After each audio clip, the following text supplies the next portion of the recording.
მართლმადიდებელი ეკლესია ბარბარობას ზეიმობს. დიდმოწამე ბარბარე იმპერატორ მაქსიმიანეს დროს ეწამა ქრისტესთვის.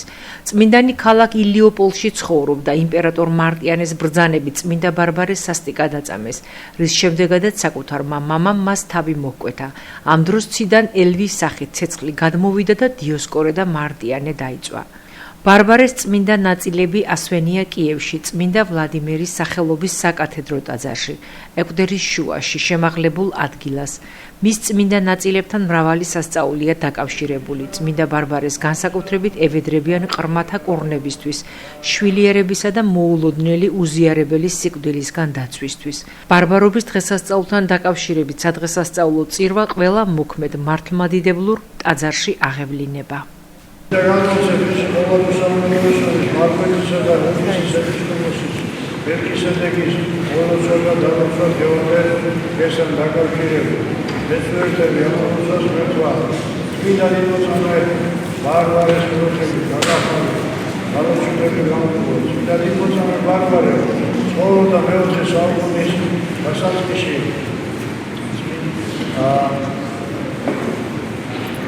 იმპერატორ მაქსიმილიანეს დროს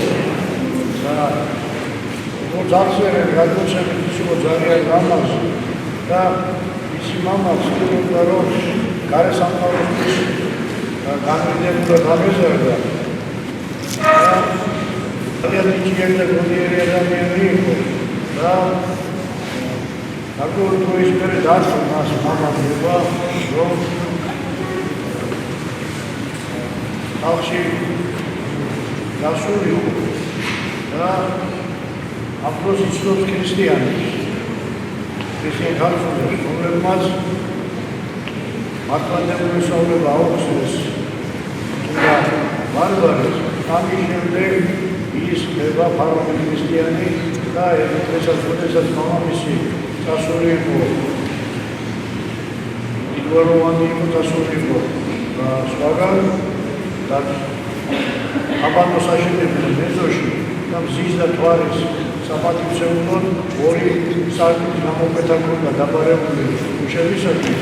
წმინდა ბარბარე მუშების ბრძანება რომ სამი სარკმელი გაეკეთებინათ ყოვლადღიურას სამების საპატივცემულოდ. როცა დაბრუნდა მამა და მოიკითხა რატომ ჰქონდა სამი სარკმელი და არა ორი, გაიგო რა შეცდო საქმე, მაშინ გამჟღავნეს წმინდა ბარბარეს ქრისტიანობა და იმდენად გამოროთდა მამამისი, რომ ჯერ მარტოთან დაასვენა და როდესაც ვერ გადაიდირეს და სოფლის განაჩენი გამოუტანეს, თვით მამამ გადაწყვიტა, რომ მისი ჯალათი თვითონ და მამამისი მან გასაჯერეს და ბარბარეს როდესაც ისჩიერეს ეს დაინიშნა მამამისი. როგორც ხარეს შემოწამეობა დაგეშურა და მოწამე ბარბარე ევეძიოს მისი მეოხება. ილოცავთ დღევანდელ დღეს სრულიად საქრისტიანოს მართლმადიდებლებს ბარბარობის ბრწყინვალე დღესასწაულს.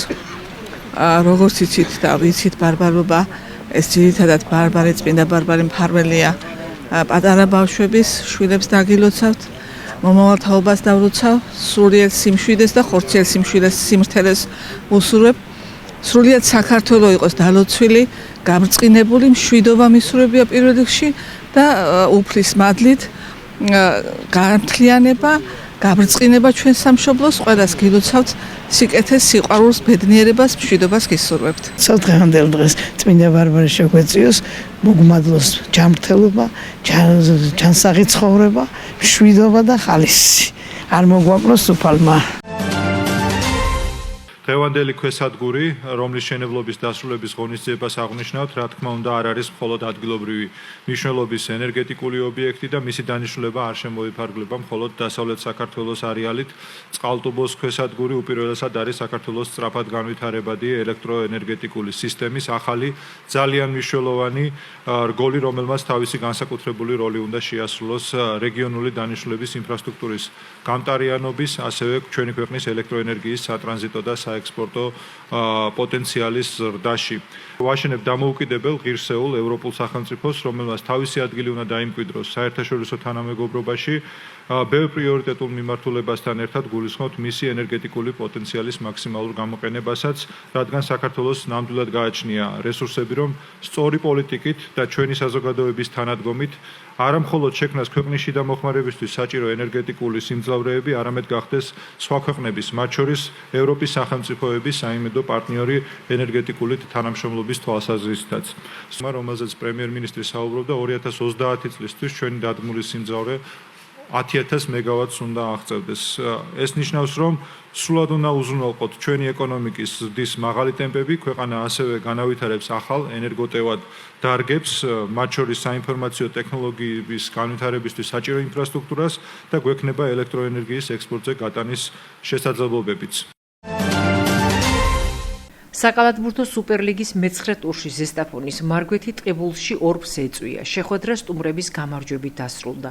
მარგვეთმა მასპინძლები 79-70 დაამარცხა და ცხრილში მეორე ადგილი გაიმყარა.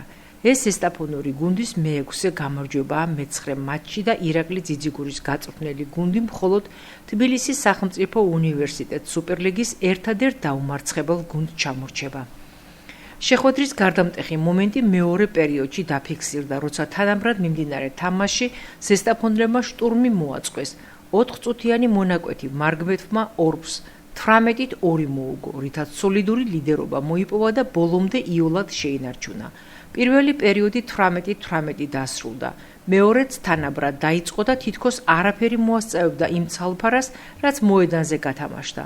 მეორე პერიოდის მესამე წუთში ანგარიში 26-26 იყო, როცა ზესტაფონელთა ლეგიონერის ქრისტიან ჯონსის ზეშედეგიანობით მარგვეთმა გაქცევა მოაწყო.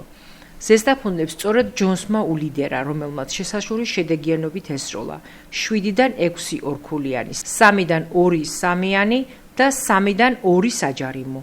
მის ანგარიშში მთლიანობაში 20 ქულა, 6 მოხსნა, ჩაჭრა და 3 პასი დაგროვდა. 21 ქულა მოაგროვა მელიკ მარტინმა, ხოლო 18 წლის ლუკა კოტლიავევსკის ანგარიშზე 10 ქულა დაგროვდა. ორფში 16 ქულითა და 10 მოხსნით საუკეთესო იყო დონდრე რენიკი. ახალწეულმა ტაისონ ჯექსონმა 11 ქულა და მოხსნა მიითვალა. როგორც უკვე აღნიშნეთ, მარგვეთს ამ ეტაპზე 15 ქულა აქვს. 2 დღის განმავლობაში თბილისში ძიუდოს აკადემია საქართველოს ჩემპიონატის მონაწილეებს მასპინძლობდა. ასპარეზობაში ქვეყნის ყველა რეგიონის ათეულობით სპორტსმენს ჰქონდა შესაძლებლობა საკუთარი თავი გამოეცადა და ლიდერთა შორის დაემკვიდრებინა ადგილი. 2014 წელს დაბადებულ მონაწილეთა შორის იყვნენ ზესტაფონელი მოზარდი ძიუდოისტებიც. მათგან 2 საპრიზო ადგილზე გავიდა. ტურნირის ვიცე-ჩემპიონი გახდა და ვერცხლის медаლი აიღო 42 კილოგრამ წონით კატეგორიაში გაბრიელ შალამბერიძემ, ხოლო დავით დოლიძე მესამე საპრიზო ადგილს დასჯერდა. წარმატებული ძიუდოისტების მწვრთნელი სასპორტო სკოლაში კობა სვიანაძია. 6 შეხვედრა მოვიგე და ვიყავი თბილისში. შეჯიბრებაზე იყო საქართველოს ჩემპიონატი ოფიციალური და გავედი მესამე ადგილზე. ყვარელი მოწინააღმდეგე შემთხვევა და ღირსეულად გავიმარჯვე. კარგად ვიბრძოლე. თბილისში ჩატარდა 2014 წელს დაბადებულ ბავშვთა შორის საქართველოს ჩემპიონატი.